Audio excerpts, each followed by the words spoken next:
శిశుపాలుని పాపాలు వేగంగా పడుతూ ఉన్నాయి. మొట్టమొదటిసారిగా కేంద్రంలో కేవలం 272 స్థానాలకు 273 స్థానాలకు గాను మెజారిటీ రావాలనంటే 240 స్థానాలకి వచ్చి ఆగిపోయింది బీజేపీ. 240 స్థానాలకి ఆగిపోయిన పరిస్థితులు మొట్టమొదటిసారిగా కేంద్రంలో ఉన్న పార్టీకి పూర్తి మెజారిటీ లేదు. 240 స్థానాలకి ఆగిపోయిన పరిస్థితులు. మరోపక్క చంద్రబాబు నాయుడు గారికి 16 స్థానాలు అంటాడు. ఎన్డీఏలో తానే చక్రం తిప్పుతా అన్నట్టుగా మోడీ పక్కనే కూర్చొని కనిపిస్తాడు. మరి ఇలాంటి పరిస్థితుల్లో కూడా రాష్ట్రానికి రావాల్సిన ప్రత్యేక హోదా అడక్కపోవడం, మరి ఇలాంటి పరిస్థితుల్లో కూడా రాష్ట్రానికి రావాల్సిన ప్రత్యేక హోదా అడక్కపోవడం, అడిగి సాధించుకోకపోవడం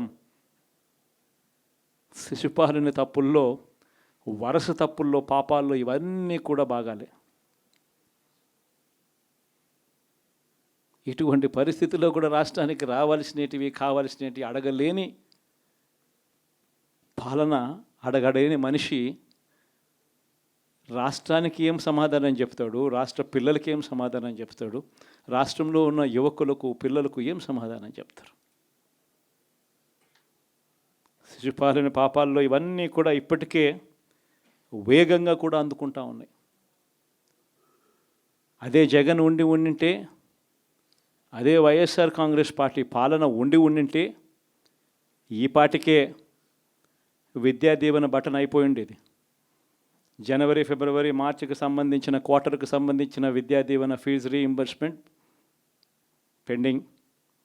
అదే జగన్ ఉండింటే ఏప్రిల్లో ఇవ్వాల్సిన Vasathi Deevena first instalment pending. ఇప్పటికే రైతు భరోసా పెండింగ్, అమ్మఒడి పెండింగ్, చివరికి చిన్న అమౌంట్ అయిన మత్స్యకార భరోసా కూడా పెండింగ్. అదే జగన్ ఉండింటే ఈ పాటికి ఇన్ని బటన్లన్నీ ఈ పాటికి అయిపోయి ఉండేటివి.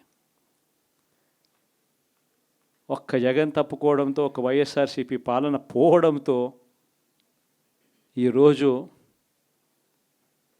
అమ్మఒడి బటనింగా రాలా, రైతు భరోసా బటనింగా రాలా, విద్యా దీవెన పెండింగ్, వసతి దీవెన పెండింగ్. ఇప్పటికే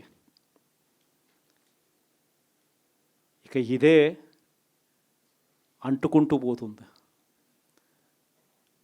డిసెంబర్, జనవరి వచ్చే నాటికి ఏమయ్యా ఇవన్నీ మాకు చెప్పావు, 4,12,00,000 మంది ఓటర్ల లిస్టు, ఇందులో సగం మంది ఆడవాళ్ళే, అందరూ 18 సంవత్సరాల పైవారే ఓటర్ లిస్టులో ఉన్నారు అని అంటే, మరి వీరందరికీ 1,500 ప్రతి నెల ఇస్తానన్నాడు. సంవత్సరానికి 18,000.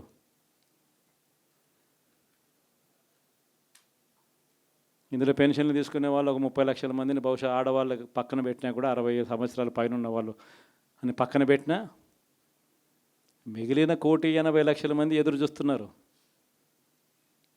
అప్పుడే చంద్రబాబు వచ్చేసాడు, చాలా రోజులు అయిపోయింది, ఇంతవరకు మాకు రావాల్సిన 1,500 నెల నెల ఇస్తానన్న 1,500 ఇంకా రాలేదేమో అని చెప్పి రైతులు ఎదురు చూస్తూ ఉన్నారు. 20,000 పెట్టుబడి సాయంగా ఇస్తానన్నాడు, అది ఏమవుతుందని.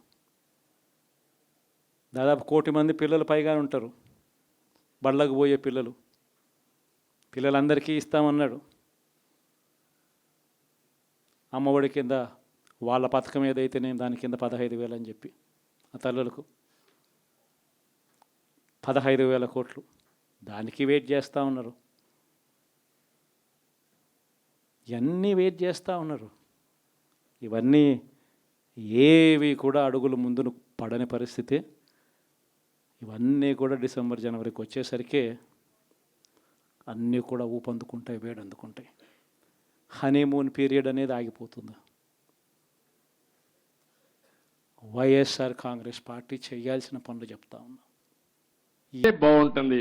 ఇప్పుడు మా మిత్రుడు ఇచ్చాడు శ్రీనివాస్ ఒక మాట, అమరావతి ఉద్యమం 1631 రోజులు, 1 + 6 + 3 + 1 11 అన్ని అంకులు కలిపితే జగన్కు వచ్చిన సీట్లు 11. అంటే 2 సరిపోయినాయి. ఇదే దేవుడు రాసిన స్క్రిప్టు, ఇది దేవుడి స్క్రిప్టు. అక్కడికి చాలలేదు. ఈ 11 ఇవ్వడం కూడా కరెక్టా లేదా చర్చ జరగాల్సిన అవసరం ఉంది. అందుకే నేను మిమ్మల్ని అందరినీ కోరుతున్నా, కొన్ని ఇక్కడ మాకు కూడా కొంతమంది ఇబ్బందులు వచ్చాయి. సరైన క్యాండిడేట్ నిలబడలేకపోయారు. నిలబడింది ఇక్కడ ప్రజలు ఎక్కడికక్కడ ముందుకు వచ్చి ఓట్లేశారు. కొన్ని సమస్యలు ఉన్నాయి. కానీ ఏది ఏమైనా ఇలాంటి వ్యక్తులు రాజకీయాలకు అర్హత ఉందా, ఇది చర్చ జరగాల్సిన అవసరం ఉంది ఈ రాష్ట్రంలో. Sir, people are confident that you can complete entire Amaravati construction, complete the buildings and everything. That's why they gave good verdict. They gave good verdict. Majority of the seats, 161 seats like that. Majority ఇస్తే అయిపోయింది వాళ్ళ పని, మీ పని అయిపోయిందా? Yes, sir, we are confident that you can build. No, complete them. you are confident.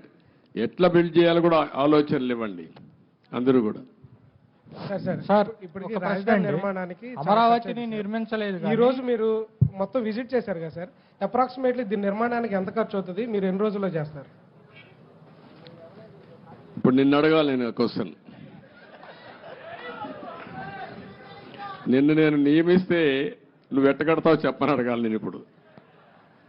కాబట్టి question అడగడం చాలా easy, కానీ ఆలోచించి చెప్పడం చాలా కష్టం. సీఎం గారు, నేను ఇంతవరకు ఎంత డబ్బులుంది ఖజానాలో తెలియదు. నిన్నే నేను చూసా. ఆఫ్ బారోయింగ్, ఆన్ బారోయింగ్ 2 ఉన్నాయి.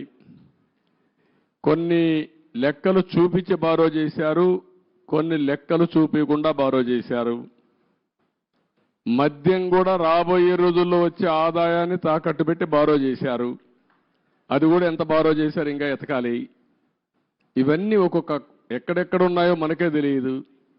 ఇప్పుడు మనం చూసాం, ఆఫీసర్లు మొన్నటి వరకు అడ్డదుడ్డంగా సంతకాలు పెట్టినోళ్ళు ఎక్కడున్నారు, అడ్రస్ లేరు. ఇప్పుడు చాలా సమస్యలు ఉన్నాయి. బట్ ప్రజలు ఇచ్చినటువంటి మ్యాండేట్ చాలా స్పష్టంగా ఇచ్చారు.